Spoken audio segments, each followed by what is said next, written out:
They've done podcasts with Elon. They did a podcast with Donald Trump, Andrew Tate. You know what's funny though? I broke my fast with Slider. He wants to feel liked, and when he's not liked, that was his ego that was put down the drain. Like, he wasn't acting like that with any of the guys. He thinks men are superior. Maybe the reason why you're still in this kind of like phase is because you haven't learned what you're meant to be learning.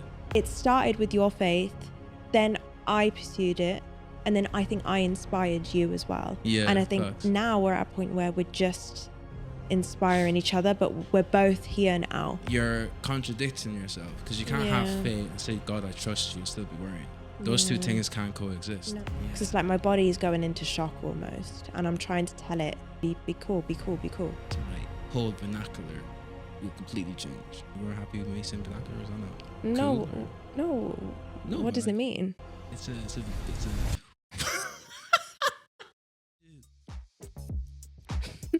Welcome back, guys. It is episode 12. Episode 12 of your favorite podcast with Mike and Jasmine. It is the Grow Club, guys. Like we say again, where we discuss all things growth, life, fit, business, etc., etc., etc., etc. How are you doing this week? Yeah, I'm good. I've been working most of the week. Well, I work every week, but I've been very busy this week just with, I got 2 jobs, got a business, we've got the pod. You sound like Julius from Everybody Hates Chris. Do you know when the Really? way Rochelle's like, my man got 2 jobs? Sounds like you though. Yeah, well, that's me. Yeah. That's me. So yeah, I've just been really, really busy. I do, so I did my coaching calls this week and there was a lot of them. And then I've obviously done my 9 to 5. And then of course got my business to run and to pray on as well. Yeah. How do you feel today though? Yeah, I feel good. We've been to church, so I'm feeling inspired, energized, and ready to start the week. Very good. Yeah, very Sunday's my favorite day of the week. Why? Because it's the only day that follows a proper routine, and that's going to church, we film a pod, and then I do my Sunday reset, which I love to do, and then it just sets me up for the whole week. So I love cleaning the place on a Sunday. So your Sunday reset is more so cleaning the gaff. Yeah, and also like I don't make any plans on a Sunday. So it's like no one can ask anything of me on a Sunday because I'm not going anywhere. Yeah, fair. I'm not going to the gym. I'm not going for coffee. I'm not going anywhere. I'm staying at home. Do you do work on Sundays? Maybe a bit in the evening, but to be honest, if I clean, I'm doing it for most of the day after this. Yeah. So yeah, it's just wholesome Sundays. Good old Sunday. And the sun's out actually. Well, the sun's actually been out this week. Kind of. Yeah, it was raining actually yesterday and this morning. Well, welcome to Manchester. Manny. What's how's your week been? My week's been, I've had an alright week. Trying to think of what I did this week. So I was in Ireland start of the week. For Paddy's Day, doing a bit of filming and stuff like that. Then during the week, it was just a lot more. Yeah, so I think I'm launching like a new offer business wise. Oh, tell us. I won't get into the specifics of the offer. Okay. But so I think it touches now into the whole what we did the week before, so which was the fast. So let me explain it this way. So me and Jazz passed it last week. For health reasons or? We passed it because we wanted to get closer to God. Mm-hmm. So to do that, we had to deny our flesh and strengthen our spirit and feed our spirit through reading the word, spending time with God and prayer. Mm-hmm. So that's kind of what we were doing last week. And I think we did it for 7 days. Yeah. I think it was the longest, to be honest, or I don't know if it's the longest I've done. I might have done up to 7 days when I was younger, but at the same time, it wasn't as intentional as it was now. Yeah, of course. I just fasted because my mum was fasting or because the church was fasting. So this time was very much so intentional, and I do feel a lot closer to God for it. For it as well. I noticed that you are as well. Really? How? You're spending more time reading the word. In the mornings, you've dedicated time to prayer. Yes, sir. You bring up prayer more often now, especially like when going to bed and so on. Yeah. Whereas before, it was hit and miss. Out, yeah. And I'll be like 10 minutes into your sleep, I'm like, Mike, do you want to pray? Yeah. So a bit too late then. So yeah, I feel like you're a lot more intentional since then, which I think, from my experience anyway, um is once I've finished my fast, I've become a lot closer and more obsessed, I want to say. Yeah. And so I feel like you're getting the same symptoms. Yeah. Facts. Because Yeah. I read my Bible twice yesterday. Wow. Not as in read it twice, but I studied, I did some study No, twice. you Normally read I it just, cover to cover twice. yeah. Normally, yeah, facts. Normally I just do it in the mornings. Yeah, now I'm like doing it because I'm like, I don't know, I'm almost like excited to read it. But because I think I see the Bible in like another thought. I'm gonna try stop saying like after every sentence. So if I do, guys, put me up on it. But I'm gonna try my best not to. Yeah, if anyone's got the time, count how many times he said it and then just put it in the chat box. Yeah, chat box. Chat Sound box. Sounds so old. The chat box. The comment section. The comment section. Sorry, chat box. I don't know where that came from. Yeah. Okay, so I'm not gonna be saying like. What was I speaking about again? Fasting. Yeah, the end of your fast. So you've been reading your Bible twice yesterday. Yeah. So Yeah, exactly. I've been getting a lot more into it more recently. So I think that is definitely. I think like I believe that is definitely a result of my fast, and yeah, I'm enjoying this whole growing in faith, etc. But here's my caveat now, because obviously we're still talking about what I did last week. So last week I was in Ireland. I was filming for a client, and lo and behold, Mike. Now that I don't say like, my language is just lo and behold. So funny enough, my client was hosting the Nelk Boys in Dublin for the weekend. So for those of you who don't know who the Nelk Boys are, they're basically like YouTubers, really like super big. They have a podcast as well. They drop vlogs all the time, but they've done podcasts with Elon. They did a podcast with Donald Trump, Andrew Tate, all the anyone you can think of. And then in terms of their vlogs, they get like millions of views per vlog. So my client messaged me because I have as part of my content agency, I manage and curate people's YouTube channels and pages, etc. So he basically messaged me saying, "Oh, Nelk Boys are gonna be in town," and he messaged me this on Thursday before the Thursday before the weekend. And then he messaged me saying, "Oh, Nelk Boys are coming to Dublin.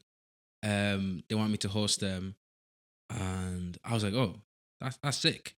And I was like, have you got like a cameraman for it? Like, you're gonna vlog it? Because obviously we need this video.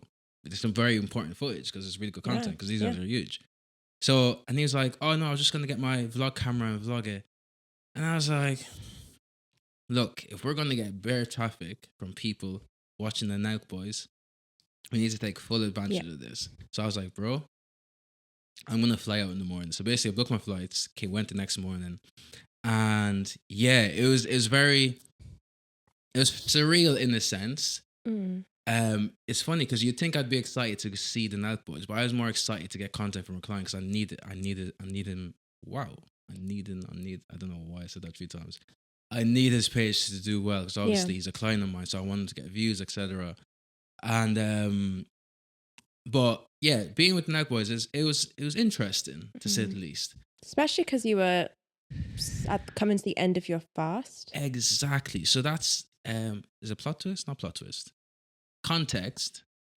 I was still like, so me and Jazz started our 7-day fast. This was the 5th day of it, Friday. We met them on Saturday. Yeah, so it's the 5th day of it. So I'm still in my fast, and we're actually like with the Nelk Boys. So it's funny, the day before I actually met them, they went to Conor McGregor's bar, and then my client was like, "Oh, pull up," because blah blah blah. But at this point, it was like 9 o'clock. And I was like, "I'm gonna see them tomorrow." And I was like, "Bro, I'm too tired, man. I'll catch you guys tomorrow." Which is mad because me, like 2-3 years ago, I would have sprinted there. Yeah, Conor McGregor was actually there as well. I would have absolutely legged it because obviously it's Conor McGregor and Nelk Boys. That would have looked class for me to just be in that in that environment. But I was like, "Look, I'm seeing them tomorrow. So I'm good, bro. I'll see you guys," because they went out as well. So then the Saturday was cool. Met up with my client. Met with them in the hotel. They were all they're all cool. Like the Gamble was there. Salim, Kyle, of course. Their videographer was there. Creative directors. Steiny was there. If you guys know Steiny, he's that short in person as well. Do you know Slightly? No. No. Okay, fair enough. But I know he's short now. Yeah. So it's really interesting being with them and just seeing how they operate and stuff like that. Annoyingly, we couldn't film the way I wanted us to film because they're very restricted. They have a lot, because obviously the security there is there as well, and they have like a brand to protect. So there's a lot of like limitations. Exactly, a lot of limitations to how and where we could film. So I don't think we got the video I had in mind to get from our client, but it's all good. I think one thing I definitely learned is that like my going out days are definitely behind me. Because if you know the Nelk Boys, these guys can turn Love up. the sesh. Yeah, they that's their brand, man. They go out and they turn up. Yeah, And even like clips of them on Instagram, like while they're in Ireland, we're just down in Guinness. Yeah, exactly. And now there's two sides to it. One part is that I was fasting, so that's the main thing. And then number two, I'm kind of over the whole going out thing. When you guys went out for food and steaks and all that, did any of them ask you why you weren't eating? I told my client already I was fasting, so I was going to eat till 6. The rest of them, not really, because everyone's just doing their own thing. Yeah. And it was like not finger food, but it was like take as you wish. Yeah. Okay. So it wasn't like everyone sat down with their own plates. Okay. But yeah, like even when I got to the hotel, they're all having steak, and then we got to another pub, or whatever, chips. I was like, bro. I was like, I was sending you pictures as well. I was like, how much are they eating today? Not even that much. It's just that wherever they went, obviously people are trying to host them and that's true. Yeah. Give them loads of food. I was like, oh, like of all times for me to be fasting, but it mattered the most though. Exactly. So I it was very weird, right? Because we were meant to fast the week before. Do you remember that? Yeah. For some reason, we pushed it to the week after. I think because we had like a lot going on that week. We had a lot going on. We weren't gonna be. Yeah, we were in Birmingham for the weekend. Yeah, it just wasn't the optimum time to be fasting. So we're like, okay, let's push it to next week, right? And then for the majority of the week, we're kind of just in Manchester, and obviously that came up. And then I felt like me being in that space during my fast was like almost like a test. Because it's like, just move on from it. Because if you're going to tempt someone or put someone in a scenario who's trying to kind of abstain from all that, that is like, that's the one that you're going to put doing. Because obviously it's the Nelk Boys. They have all these like, obviously drink and bear, food, all these OF girls are around, blah, blah, et cetera, et cetera. So it's like, in terms of like, easy to fall into temptation. Exactly. In terms of like those type of environments, that was that. But I think because I was obviously fasting, I was hyper vigilant of that as well. Yeah. It's like when you're sober and you're at the club and you notice everyone's drunk and how like how it looks. Yeah, exactly. Was it kind of like that? Yeah, 100%. Well, because I think I don't know, going out and stuff, I'm over it, bro. It's the same thing. Like I get like, you go out, get frost, get drunk, then you messaged me at 6 p.m. saying, I think I'm going to go soon. Yeah, exactly. Like 6 or 7 p.m. Yeah, because I was with them the whole day, but it was like because I wasn't like getting really involved like that, and at that point I wasn't really able to film the way I wanted to film. I was like, yeah, I think I might dip, because even when we went to another like club or whatever, I was still hanging around because I'm like, yo, I need to get the money shots in case my client, there's some interaction there. Yeah. And then I was the way I was like stood in the corner, not even in the corner, but just I stood in a certain area, and because I wasn't really like mingling. Yeah. Someone came over. It's like, are you security? So I can imagine how you were standing as well, just like analyzing everything. Literally, because obviously they had their security there. So the fact that someone came up to me and asked if I was security, I'm like, geez, am I actually that like, what's the word? Static. So I really look like I'm not having fun. Yeah, am I that static? But I think I was just like observing everything, and it was kind of surreal because I used to watch these guys on YouTube, and I'm there. But I think I just learned a lot over those like 2 days, and yeah, it was just interesting. It solidified the not the theory, but like more so like the fact that like I think I'm done with those days. Like going out on the sesh and blah blah blah. I think I'm just more so focused on the mission at hand. Yeah, and also experiences, because I find that when we're abroad, we enjoy going out a little bit more. Yeah. But then still, it would never be out. It's just enjoying going out for like maybe a cocktail or dinner or anything like Do you know that. what's funny though? I broke my fast with cider. Yeah. Can you imagine? Because it was like Should have been a Guinness. It was literally like I can't drink that. That's horrible. It was literally like 5:58. There was no food. And I was like, I need to break it with something like sweet or something. Yeah. I was like, okay, can I just get? I just got myself Cider. a glass of cider and I broke it with that. And then thank God, like some chips and stuff came out. Yeah, it did. Like But, 5 minutes later, yeah, you're like, look imagine- what came. Yeah, literally. But it's just imagine that like in the pub in the middle of Temple Bar in Dublin, breaking my Yeah. fast. So random. Such a what's the word? Juxtaposition. Yeah, it was jokes. Mm. But yeah, outside of that was a cool experience. My week after that was just more so planning and like I said, my whole Just getting new back. offer I'm trying to get out. So just liaising with a lot of people, starting out landing pages, VSLs, blah blah blah, etc. Just boring business stuff. Work But it's stuff. exciting, yeah. Yeah, but that's what you enjoy. Exactly. That's But what you yeah, do. interesting week.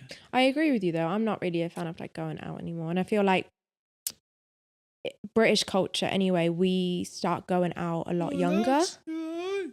Yeah, that. We start going out a lot younger. So you kind of get that out of your system quite early on. So by the time you turn 18, 19, you're 20, Yeah. you're like, okay, yeah, let's do something else now. Do you know what's interesting though? So for me, I was even like I was chatting to my client, right? And my kind of view on like the Nelk Boys was that they almost had to go out because that's like their brand. So they're almost like, because I was like, they're all nearly like 30.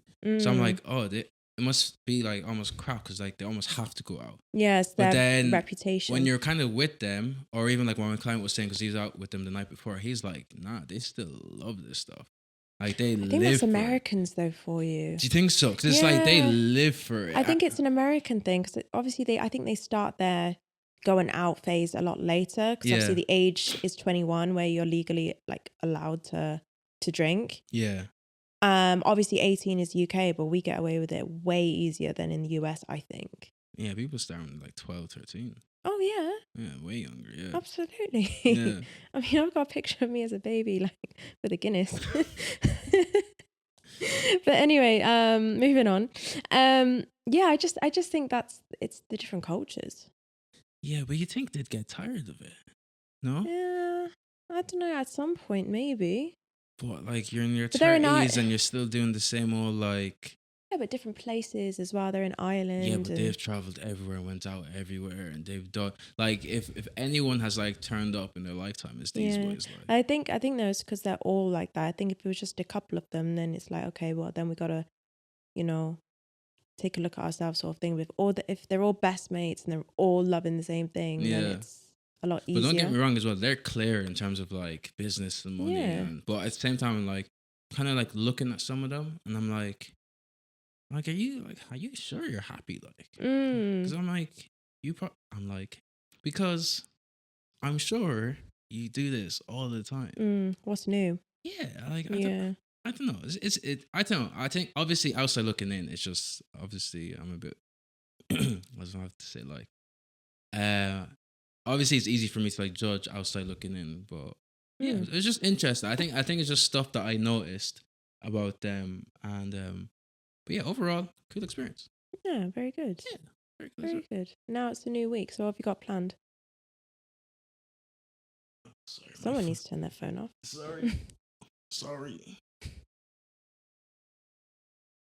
Sorry, guys. My phone should have been on silent. It wasn't. What are you asking me? Any plans for this week? Any goals that you wanna bring into the next week? Goals? Not necessarily. I think just finish To-do off list, some. really. Yeah, just get this landing page sorted, launch this new offer. I was trying to onboard like a new team member. So yeah, mainly it's just more of that really. And you? For me, it's going to be more or less the same as this week, to be honest. Just a lot of work between my two jobs, and then obviously business. So to be honest, I haven't got anything exciting planned in the next week or two. Kind of boring, to be honest. Yeah, I think it's funny as well, right? Because I was at boxing yesterday. Oh, I need to join actually. Yes, we know. We've been saying it for the last few weeks. Yeah. But yeah, I was at boxing yesterday and I was chatting to one of the girls there, and she's like, "Oh, what are you doing today?" And I was like, "Oh, just work."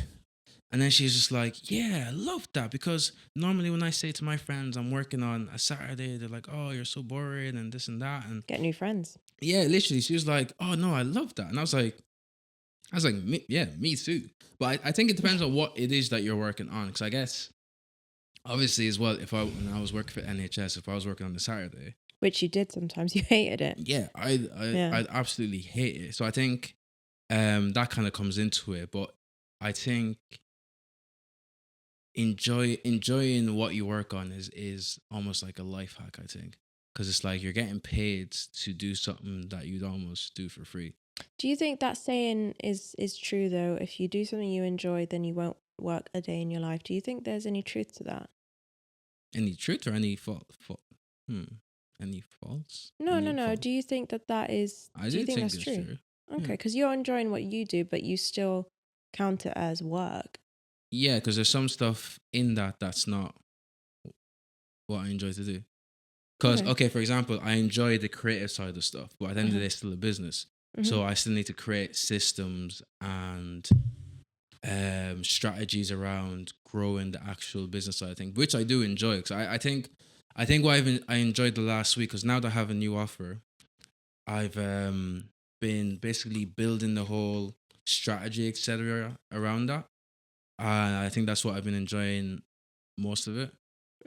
So in terms of the whole, you'll never work a day. No, I think 70-30. I don't think Yeah. it's 100%. No, I don't either. Because like at the end of the day, you still have to work. Exactly. Because sometimes, obviously, I enjoy creating stuff, but sometimes I don't want to, but I have Yeah. to because it needs to get done. Yeah. Do you get what I'm trying to say? Mm. But still, I'd still choose this over what I was doing before. Yeah, of course. Yeah. What you ask? What do you think? Do you not agree with it or what? No, because at the end of the day, it's still work. But in order to have purpose, you need to do something. But I think saying you'll never have to work a day in your life will have it feel like work. It's always going to feel like work. I don't think just because you enjoy doing something, it automatically makes it easy. I think it makes it easier. Sure, but it doesn't make it easy. Mm-hmm. So that's why I was asking, because I don't completely agree with it. I don't think. Not yet, anyway. Maybe I'm just yet to still find something that I really. Do you not think you've enjoy. found that within what you're doing now? No. No, I'm still trying to find it. It's going to be in that industry anyway, but I still need to. Yeah, I'm still learning. We'll get there. I feel like there's something you're not saying. What? What do you think? No, because why? Okay, let's just say 6 months ago, you'd probably say this is your passion. Yeah, and it is. Yeah, but it sounds like what you're saying now isn't that? No, it's just there's a lot more stress attached to what I thought I wanted. That's all. So that kind of links into what I was saying. Do what you love and you'll never have to work a day in your life. Well, I don't know. I don't know about that. Yeah. So I'm still learning. Okay, so in a sense, what you're saying is, even though it's what you love. Yeah, so essentially, yeah. I think I'm learning chasing to love your it. passion isn't necessarily easy. No, not at all. It's still going to come with a lot of like stresses and 100%. anxiety and more stress. Just more stress, more anxiety. Absolutely. Yeah, no, I hear you. Yeah, but I think that just comes with time as well. I think the better you are at something, the more you'll kind of enjoy it in a sense, because it'll just become a little bit easier. Do you not enjoy like? Okay, so for example, right, me doing boxing now, there's a lot of footwork involved, more than I thought there was. Yeah. So it's quite difficult and it's a bit annoying because it's like I'm used to like getting stuff quite quickly. Yeah. Even though I think relatively I'm getting a bit quicky. Whoa. It's not the pod for that. Relatively, I am picking it up quite quickly. But my point is like it's still a bit frustrating because certain moves I need to practice over and over again. But when I get it, I'm like, yeah, I got it. Like I'm gassed. Yeah. So does that kind of apply to something like what you're doing, and obviously like Airbnb? Like for example, if there's any issues that pop up, obviously it's stressful in the moment. Yeah. But are you not I think I know the answer, but do you not get like excited or relieved that you've overcome that issue? Oh yeah. I feel like I'm on cloud nine once the problem has been diffused. Is it? Oh, I was gonna say the opposite. I No, didn't think once you the were. problem has been diffused, because it's like, great, I can breathe, and I like to breathe. So once the problem is solved, yeah, I'm in a good mood. But I don't like that as well, because I'm basing my emotions on how well something's going. Speak on it. So it's like, if something's not going well, Yeah. I feel like I'm under attack. Yeah. And you know that I don't know if you've seen that trend online, mainly TikTok, where it's like, my body doesn't know the difference between being held at gunpoint and my boyfriend not doing the dishes. I've not seen that. Like, my boyfriend What is that not doing the about? dishes is like, as I use an example, Yeah, you yeah, no, I replace heard. that with something else. You So for girls are example, so extreme. so for bro. example, my body doesn't know the difference between being held at gunpoint and let's say, yeah, the house is a tip. Like, your body just reacts to that in the Yeah. same way as if you're being held at gunpoint. Yeah. That's how I am with like business so far. There's like like such a minor inconvenience. Yeah. I feel like I'm being held at gunpoint, and my body is learning, but it can't tell the difference right now.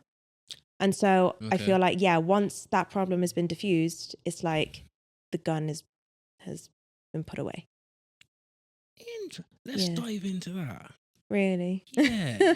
Yeah. Okay. So how do you get to a point where you don't feel like that? I'll let you know. I'm really working on it. I'm really working on it. Yeah. I'm trying to use my head rather than my heart, because obviously I think your heart is what, or even your gut. It's what makes you feel a certain way. Yeah. So I'm trying to use my head more and be like, trying to tell myself not to react this way. Yeah. But it's really difficult. Yeah, it is. It's really difficult. Yeah. Because it's like my body is going into shock almost, and I'm trying to tell it, be cool, be cool, be cool. And I'm shaking. Like, you've witnessed it before, and nothing big has happened, but I'm stressed about it, and my whole body is like shaking as if like I have been held at gunpoint. Yeah, no, you're right, actually. Yeah. I've seen it. Yeah. And I hate that feeling. Yeah. Yeah, it's So horrible. in those moments, though, how do you get through it, or do you just kind of wait for this situation to? Yep. Do you know what? I pulled you up on it though. I think what you used to. I don't know if you still do it, but I think you almost like try ignore the problem to see if it'll disappear. Whereas, like for example, you had like a tenant. What you got? Guest. Yeah, you the guest messaging you saying this is an issue. Yeah. And then you kind of like put it away so you could like be in the better. No. I Remember needed. we were at Lidl. Yeah, we were at the shop, and I couldn't deal with it until I was back with my work phone. Okay. So that's why. It wasn't because I was trying to ignore it. It was just because, look, I can't actually do anything right now. I can't. Yeah. So I need to get back. Yeah, but I pulled you up on it to message them to at least know that you have it in hand. Do you get me? Yeah. Because I think, especially in that your what's the word I'm looking for? Industry. Yeah, especially in like your line of work as well. You have to be like, communication is like a big thing. Yeah. So obviously your guest is like dealing with an issue right then and there. Yeah. But I was saying, I get that you want to get home and do this and do this, but I think what I was trying to get across to you is that you need to at least message them to acknowledge that you... but you only saw one part of that, because that's one thing that they couldn't fault me on, is my communication. I responded straight away. It was only for this particular thing I needed to be home. So you only saw like 1% of that. Okay. So I have to disagree with that. Hey. Yeah. It's fine. So I really don't push things aside hoping they'll go away. Interesting. Even though I'd like to, but I know that's not going to solve it. Okay, my bad. Yeah. I got that wrong. That's okay. It happens. I got that wrong. Okay, so how over time then, how do you think you'll get past this whole anxiety shock? I don't know. I feel like I think it's conditioning. It's like, you know, when you put your body through, let's say the ice bath, for example. Yeah. You're putting your body through it so many times that you actually get used to it after a while. Yeah. So that the shock of the water or the temperature doesn't affect you as much as it used to. Yeah, and a lot of that, even let's take the ice bath analogy, it does come down to mindset. and how you can control the situation. Speak So I on think it. at the end of the day, it's just going to take trial and error and just me learning. Because like this is my first time doing it. Yeah. It's a lot of people's first time doing things, and they're not always going to get it right straight away. Yeah. But then, what's that saying? Practice or mistakes is the best teacher, or something like that. Something I like get that. what you're saying. Yeah. Yeah. So yeah, we'll just wait and see. Is there any outside of like outside of like I need to figure out. Do you know? Anyway, I was gonna say we should penalize me somehow if I keep saying like, but I don't want to do that. I think we So should keep penalize saying- you when you pull yourself up on it as well. Like, we get it, you said it. I have to. That's the only way I stop doing. No, that's everyone else's job. They're gonna put in the comments when you've said it. You don't have to penalize Yeah, yourself. but if I ignore myself doing, it's like me having a habit and pretending I don't have it, because then I'll continue to do it. Okay, so you're reminding So yourself. if I stop myself when I do it, then I'm gonna be more aware to make sure I'm not doing it. Otherwise, I'm gonna Okay. stop myself again. Okay, so it's for you. You're doing it. And I'm not like, hey guys, I said like, make sure. Yeah. I'm not doing make that. sure you count it in your tally. Yeah, I'm not doing that. Okay. It's just when I realize. It's just when I realize I've said it. Yeah. I'm like, oh, I'm like. Can I All say right, it in those instances? Look, you can say it. Anyway, no, but I need to reduce it. Okay, what were you saying? Get back. Watch, guys, in about 3 podcasts, my whole vernacular will completely change. No, you weren't happy with me saying vernacular, or not? No, Cool, or- no. No, What does it like- mean? It's a.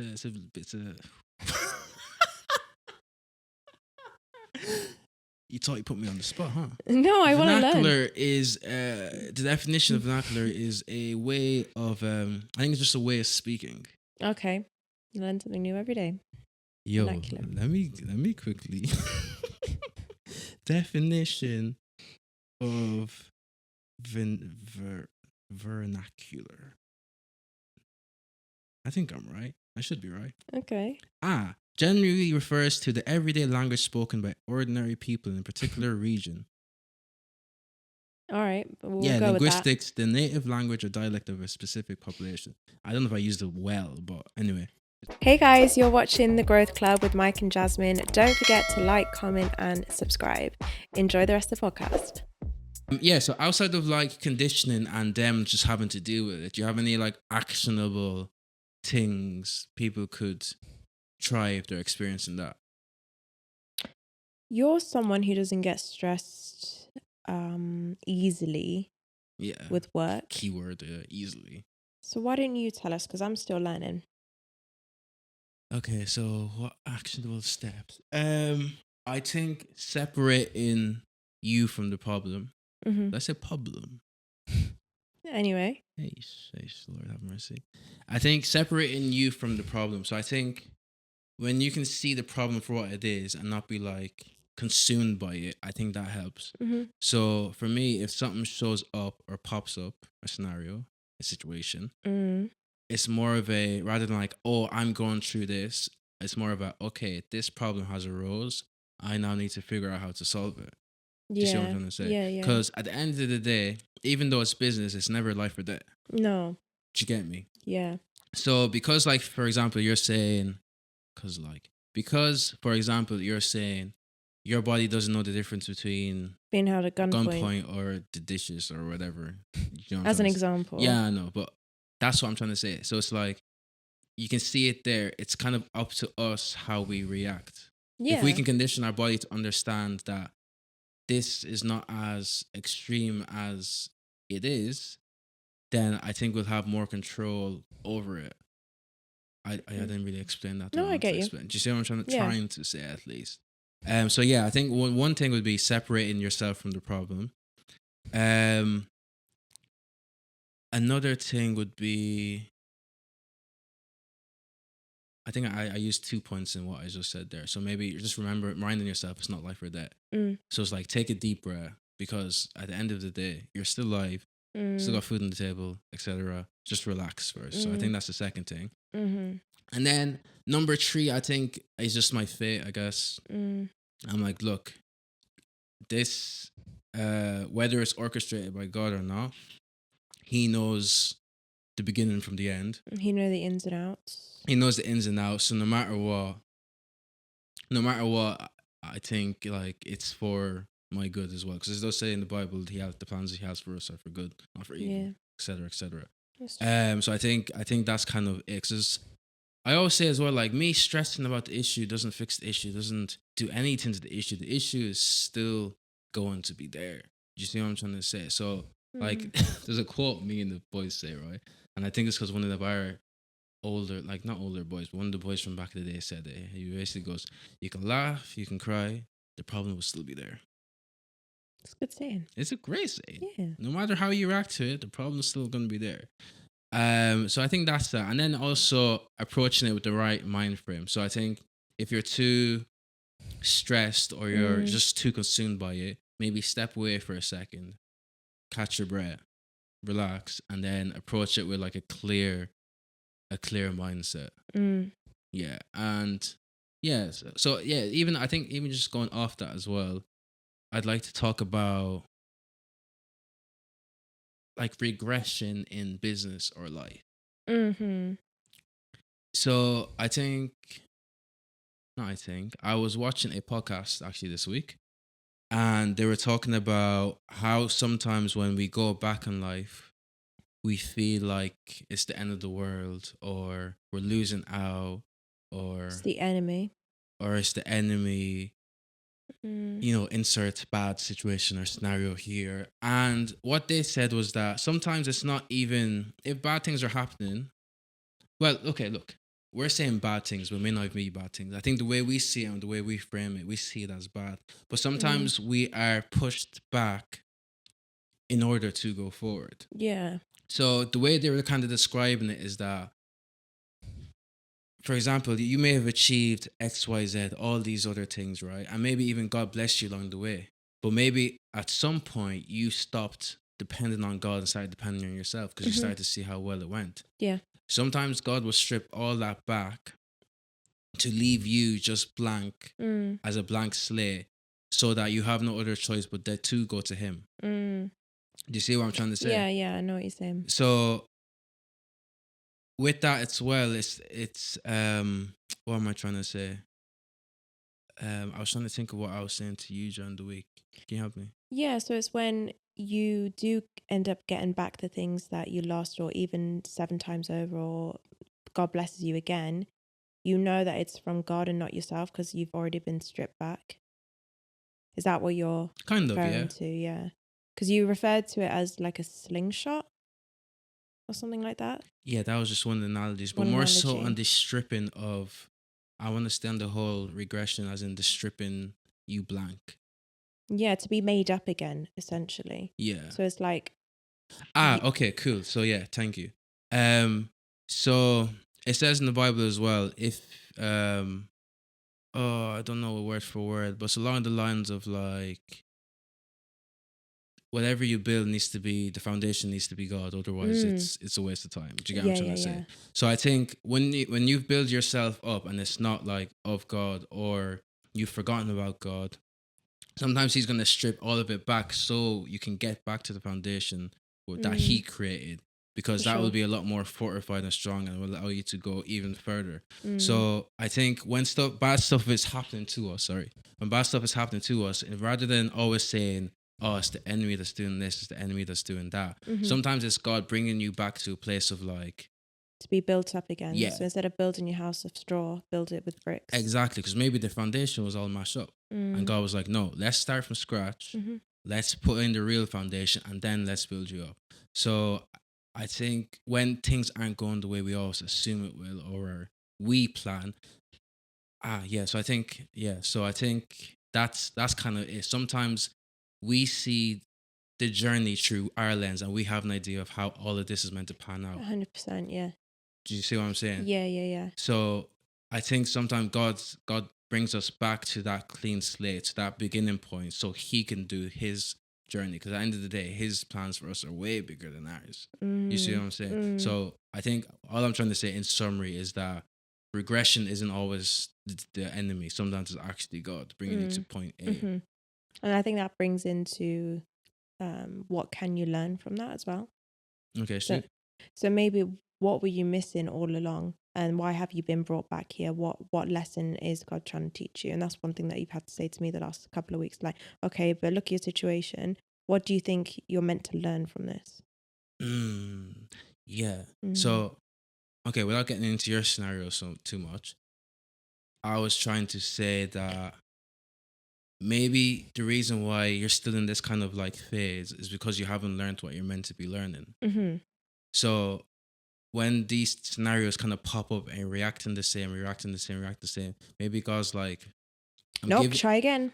do you know what I'm trying to say? Maybe he's bringing these opportunities to see if you've learned your lesson, or you now know how to react to these scenarios. Yeah. But then it's like, oh, you haven't. So to us, we may be thinking, why is this keep happening to us? Why is the same thing keep happening to us? God's waiting for you to react differently. Because then maybe where he's trying to move you to, you need to learn or know how to approach this thing a lot differently. So you may think it's horrible now, but if he's trying to bless you with bigger and better, and you fumble that, you're going to feel way worse. Yeah, for Especially if you're fumbling something small that he's trying to give you. Do you see what I'm saying? Yeah, for sure. So I think that's definitely, thank you. That was what I was trying to get at.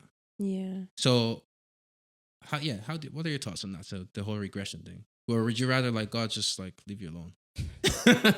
No, literally at the minor inconvenience, I'm like, help me. Yeah. No.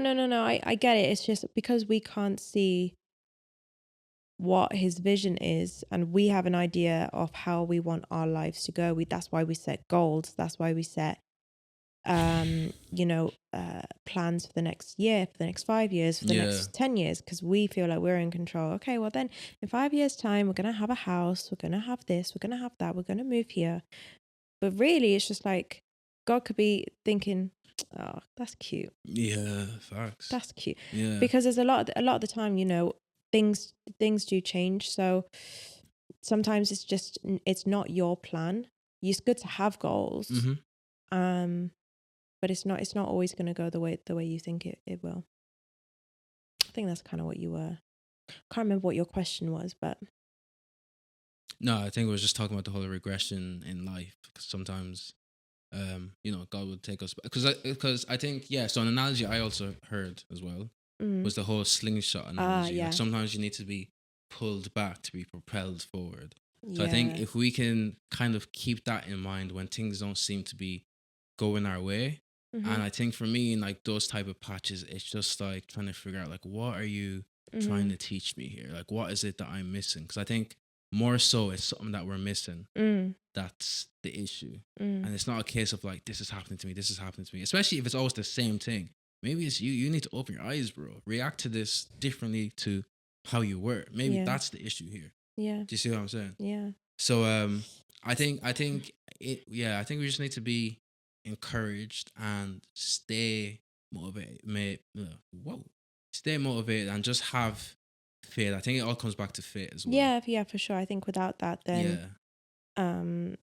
then your foundation can get blown down very easily. Yeah. And I think, like, even to use like a personal example with the whole faith thingy, I'm not even faith thingy, but God testing you or bringing you through something so you can handle the next thing. I think that's why now in this space I'm in now, I don't get stressed anymore. No, I think that's amazing.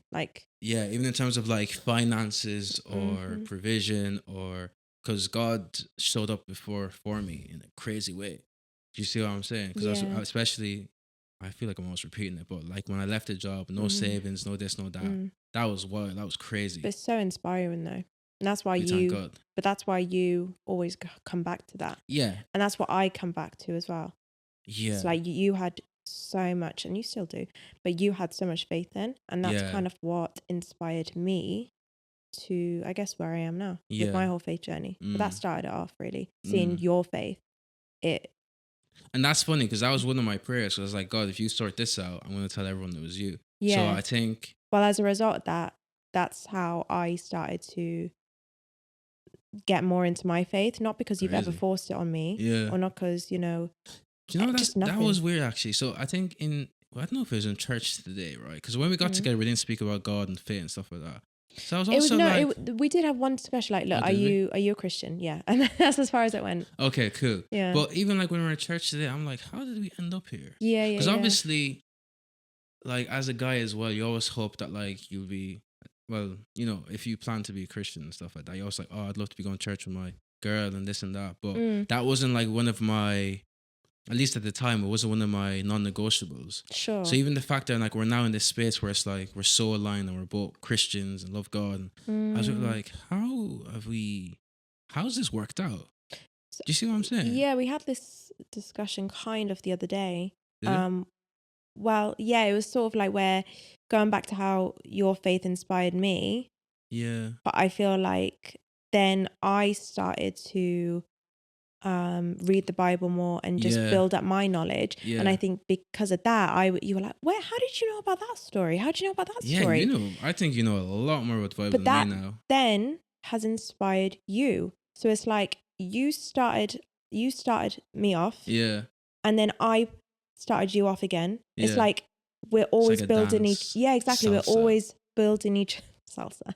We're always building each other up. Yeah. So it started with your faith, then I pursued it, and then I think I inspired you as well. Yeah. And I think now we're at a point where we're just inspiring each other, but we're both here now. Yeah. But we're just always it goes like that. We're both inspiring each other. Yeah. I think it did go in stages.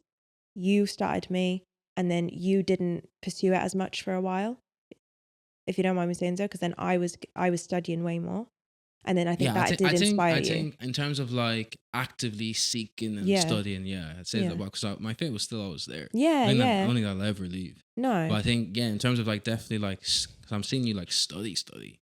And everything you watch on YouTube now is like, I was even saying it earlier. I was like, your YouTube recommendations are so boring. Hey, you said serious.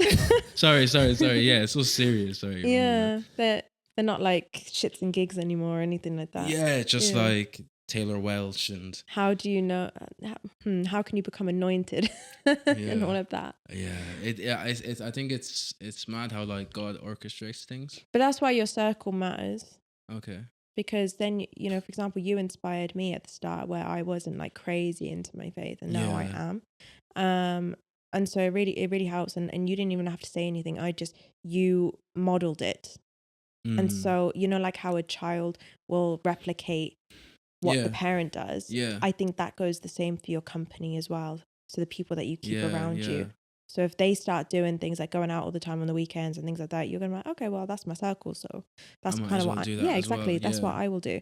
Whereas if you've got a circle who are business owners, works on a Saturday, goes to church and so on, you're naturally going to be that other person. It's like that saying, the 5 people you hang around, you're going to be the most like something. So if they're all alcoholics, you're going to be the 6th. The 6th one, yeah, exactly, yeah. Yeah.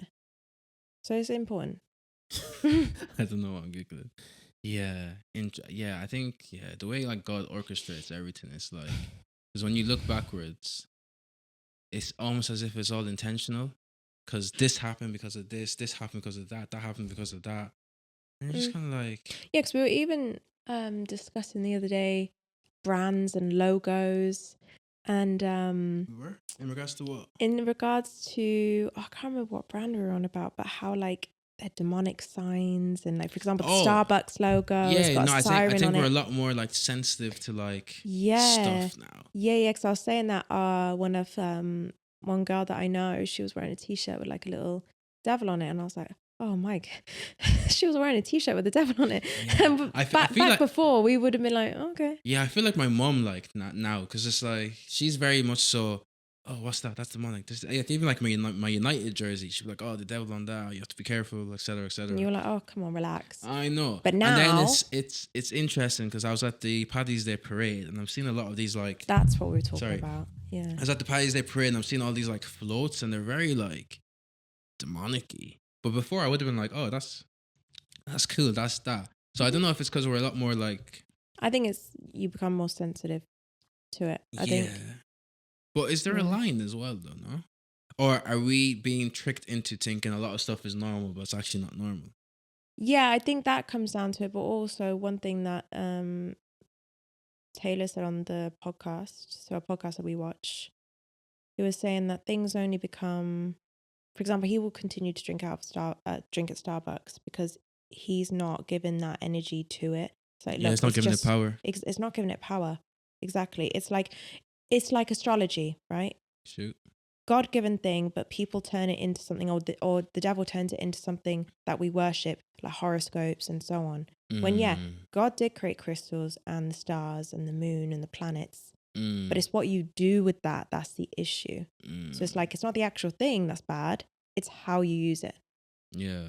So I think it's sort of that, but yeah. at the same time, I don't want to be, wearing things that just look really bad.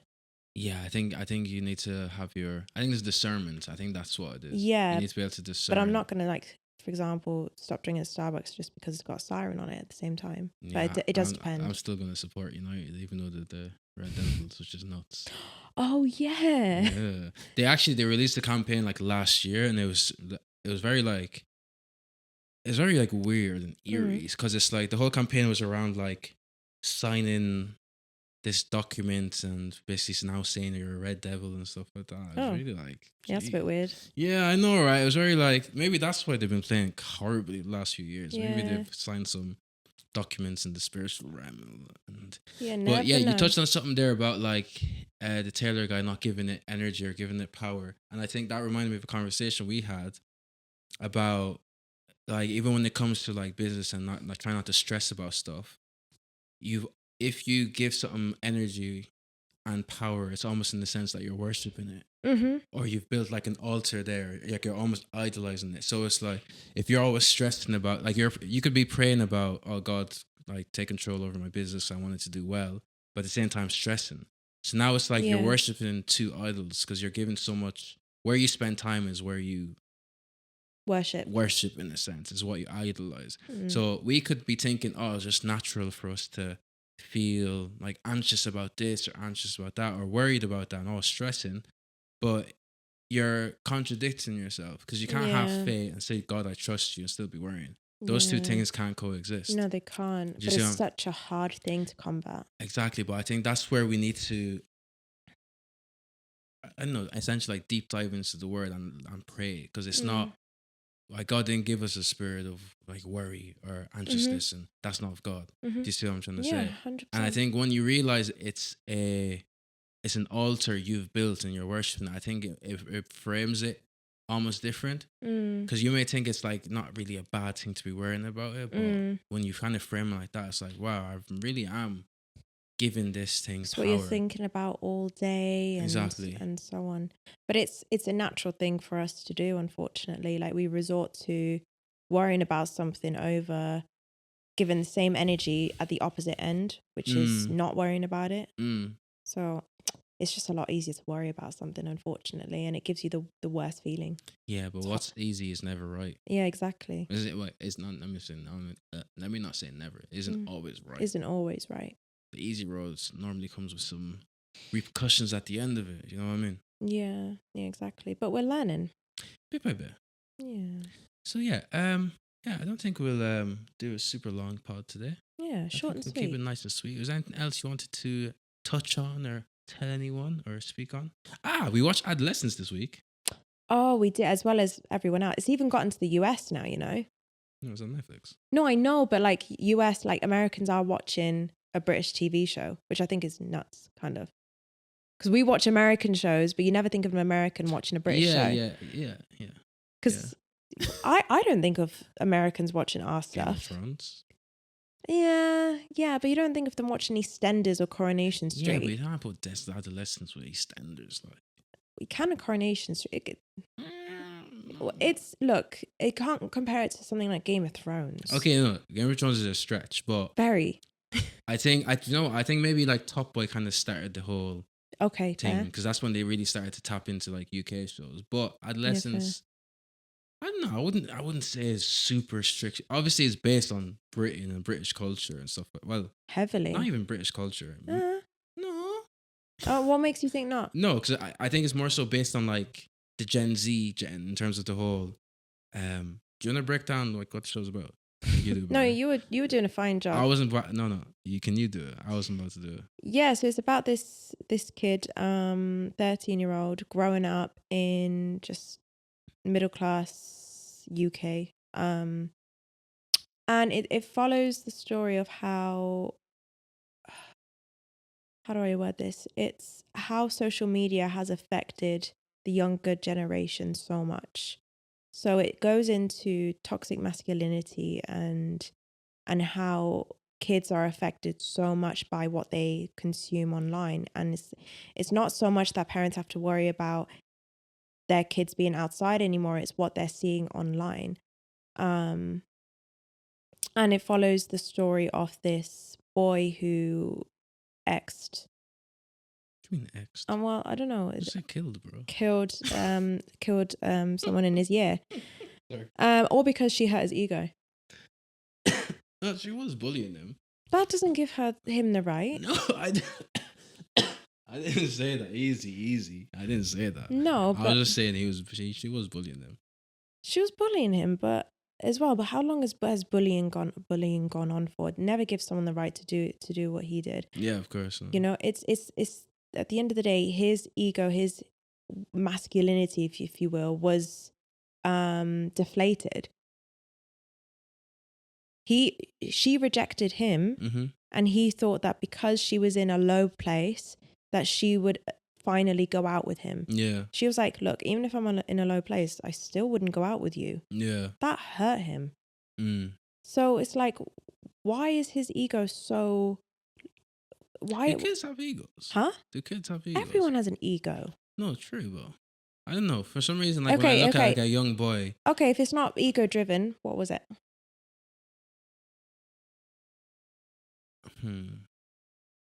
I don't know. I feel like his brain was in like a weird state of like thinking. So I don't even know if it's like, you bruised my ego. I think it's more so of these are the rules of how life should work, and you're not abiding by it almost. Do you see what I'm saying? So women should go out with men who are feeling in a low place, or they should settle? What are you... Whatever these kids are being taught, because that's the whole thing. That's the whole point. That's what I'm saying. So I feel like she didn't, from the way he was thinking about how life is and how women should be, I feel like she didn't fit the mold or didn't behave the way she expected to. He had an issue with women throughout the whole series, even his mom, his sister. That's what I'm saying. So I don't really see it as like how dare you... You know what I mean? I don't really see it as like an ego. I think it's like his brain was just the way he's brought up or wired. I feel like that was like the issue. So I believe like ego is more so of a, you don't see me how I see myself issue. Whereas I feel like his scenario is more so of a, this is how women are. You guys should abide by these set of rules. No, life's not fair. Even with the therapist, he kept asking, do you like me? Do you like me? He wants to be liked. He was asking the therapist, do you like me? Yeah, at the end. She was like, right, we're done. Our meeting's done. And he's like, oh, no. But do you like me, though? As a person, like, do you like... Oh, I missed that. Yeah. What's that about? Exactly, like he wants to feel liked, and when he's not liked, that was his ego that was put down the drain. Like he wasn't acting like that with any of the guys. He thinks men are superior, and it's a lot. It's based on what a lot of the content is based around these days. Yeah, is that women are inferior, men are superior because the girl was weak. That gave him permission almost to, feel like entitled to her. Yeah. And also he was like, yeah, well, I'm not bad because other boys would have done worse. So he's already thinking as himself as statement. But he's already thinking of himself as better. He's killed her, and he's saying guys would have done worse. Yeah, he was like, I had a knife, I could have done worse. Like, yeah. So it's like, he's 13. So what is going on? But it's not just based on what's online. It's the schools as well. I think the next generation will be more knowledgeable on this, but obviously the internet is fairly new, like social media is fairly new, and so parents are learning, but they don't realize the dangers that are actually behind social media. But I think obviously people are learning more now. It's not necessarily dangerous out on the streets. It's in your own home. But see, the way it's socials, how do you counteract that as a parent then? There's limitations you can have on the internet for sure, and it's also just but if you it's know also being a yourself, you can role get model around as all well. that It's stuff. also being a role model, because one of the main things is that this boy had anger issues, which his dad also suffered from, and so they should have been more vigilant as well on how The parents. the parents on how they're being a role model for their kids. So that's one aspect. There was so many things to go into the series. It was the school system. It was at home. It was online. Like, there's so many things. And it's like someone said, the quote, "It takes a village to raise a child," relates to this series, because it's not just down to one thing. Like, you can't blame the parents, just like how you can't just blame the school. Yeah. It's everything. But it was a really good series. The fact that it was done in one take. Yeah, that's the thing you're most like excited about. Because I'm thinking, because there's outside of like the camera movement, but like the drone shot. The drone shot, crazy. Great as well. But even like them moving from like outside to inside, it's like the ISO needs to be, like the brightness and stuff needs to be adjusted, Yeah, and that's how true. that happens so seamlessly. And That was crazy. there's just a lot of moving parts. Like the technicality was insane, bro. Like I couldn't believe it. And then and obviously them remembering everything. But then someone was like, if you go to theaters or play, that's kind of what they do, innit? Oh yeah. So that kind of like, I was Yeah. like, oh yeah, that's true. So they should be able to do that. But I think as well, because it was everyone there, all the actors, all the actresses are based in the UK as well. A lot of the way we speak and our, what's the word, like vernacular. I don't know, but the way even humor and things like that is very familiar. Yeah. So it's like I do feel like they would have gotten away with improvising a lot. Yeah, because even see when he was sat with the lady, With the therapist, that he yawn. yawned, Yeah, so that was. I mean, he didn't improvise. I think he just yawned, but she improvised. Yeah, that's cool. Yeah. So I think you get away with it a lot because you're familiar with that culture, and just UK humor and culture and just ways of communicating. So I think it's very easy to improvise. Yeah. And get away with it. Because they're British. It's a British show. They're British, and I think it's just familiar. Like if they were pretending to be American, might not have been as easy. I get you. Yeah. So IMDb rating, what would you give that a 10? And then let's see what actually is. I'd give it an 8.5. IMDb. Yeah, between Fair. 8 and 8.5. Okay, and what do you think the actual IMDb rating would be? What I said. No, I was saying like you give yours, but be strict like an IMDb. Okay, no. What do you think the actual one would be? 8.5? Let's go 8. I'll give it. Well, I know what I'd give it. I'd give it like a. Actually, no, I'll give it an 8. But 8 is strong. IMDb Adolescence. Let's see. Decline. What did you say again? Between 8 and 8.5. Pick a number. 8.3. 8.4. See? Yeah. No, good. To be fair, it was good. Yeah. But I don't know. It's annoying because it's like, is it good because everyone's talking about it? No. Do you know when like shows get overhyped? Yeah. Because I don't think it's overhyped because I think a lot of I think the either director or producer or screenwriter or whatever, there was a lot to it, even stuff that we may have missed. Oh, like layers and stuff. Layers, yeah, storytelling. Do you know this song that I know? Oh. Yeah.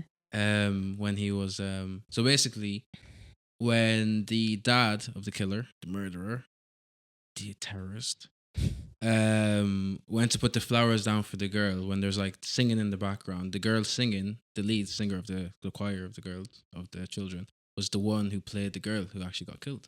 And did you know that choir is actually from the school that they filmed at? Yes. Yeah. Crazy. I know. See, just little things like that. Yeah. It's one of those shows that you could study in English. Because there's so many layers to it, even down to the point where the end scene, he's tucking in that little bear into his son's bed. Yeah. That could be him tucking the innocence of his son back into bed. Some people were even stretched into that. There's little things. This is the thing I hear about this art stuff as well. Sometimes people stretch stuff. No, but it works. I loved English. I was able to just come up with so much, and it worked. Like English. Those poets were not even the poets. The teachers were pulling too much out of like certain stuff that people were saying. Like I'm like, do you know like the cliche one where they say like the She wore a red dress. Yeah, which represents blood and danger and Oh, I remember. demonicity. Anyway, go on. I remember we were reading Of Mice and Men. Which one? Of Mice and Men. Who's that boy? I don't know. Shakespeare? No. And this character, no.